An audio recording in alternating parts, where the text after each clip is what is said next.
দিয়েছে? ইসলামকে তারা দমাতে পেরেছে? ইসলাম এই দেশে কোন বিএনপির কোন টিকে ছিল না, সামনে কোন বিএনপির কোন ইসলাম টিকে থাকবে না।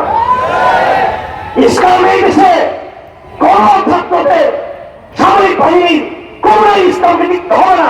ইসলাম তার শক্তি এখানে থাকবে ইনশাআল্লাহ।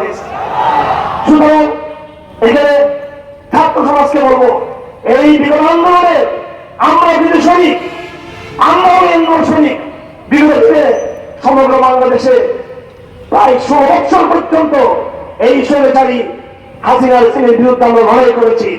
আমাদের ভাইয়েরা সাপ্তাহিক রক্ত দিয়েছিল, আমাদের ভাইয়েরা মৌলবীদের রক্ত দিয়েছিল আমাদের ভাইয়েরা।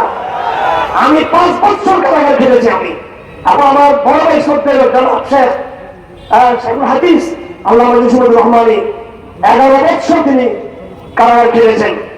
সুতরাং তাদের অবদানকে অস্বীকার করে এই বাংলাদেশের পুনর্গঠন সম্ভব নয়।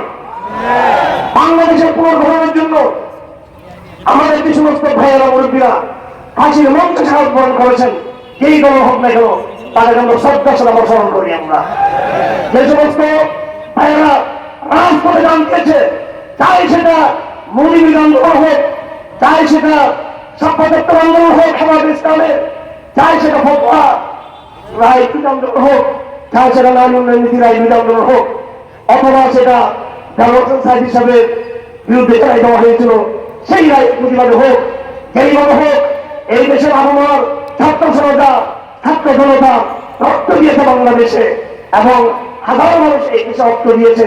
এই রক্তের বিনিময়ে সেরকমটা পতন করেছে। এটা শুধু ছাত্রদের 2 সপ্তাহ 3 সপ্তাহের আন্দোলনে শুধু এই সরকার পতন হয়নি।